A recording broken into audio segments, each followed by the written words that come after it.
Le péché d'Adam est appelé péché originel parce qu'il est la révélation de l'origine de tous les maux que nous subissons. Ce péché n'est donc qu'une révélation du péché que nous faisons tous, car au lieu de lier les choses à Dieu, nous nous arrêtons aux créatures. Le péché est dans l'autonomie de Dieu. Or, l'autonomie de Dieu est telle que l'on considère les choses sans tenir compte de Dieu. Par exemple, on voit un chien aboyer et on dit qu'il fait ainsi parce qu'il est un chien, on voit un homme discuter et on dit qu'il fait ainsi parce qu'il est un homme, etc.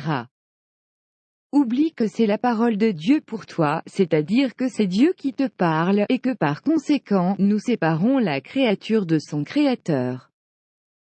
Si je vois un plombier arriver avec une clé à molette pour réparer mon radiateur, je ne dis pas que la clé à molette est arrivée, mais je dis que le plombier est arrivé avec la clé à molette.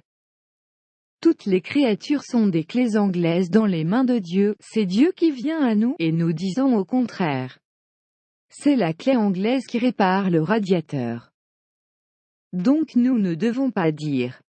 C'est l'homme qui fait cela. C'est la nature qui fait cela. C'est le cas qui fait cela. C'est la loi qui fait cela.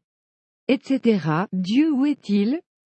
Tous nos problèmes, sociaux, personnels et toute nos tragédies sont tous causés par la présence de l'absolu que nous portons dans la pensée à laquelle nous ne nous adressons plus. Tout est une conséquence de cette négligence de Dieu. Nous ne nous rendons pas compte que la donnée principale de chaque problème, c'est Dieu.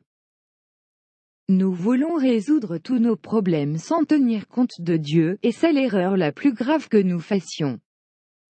Si vous avez un problème et que vous négligez la donnée principale, vos solutions sont certainement fausses.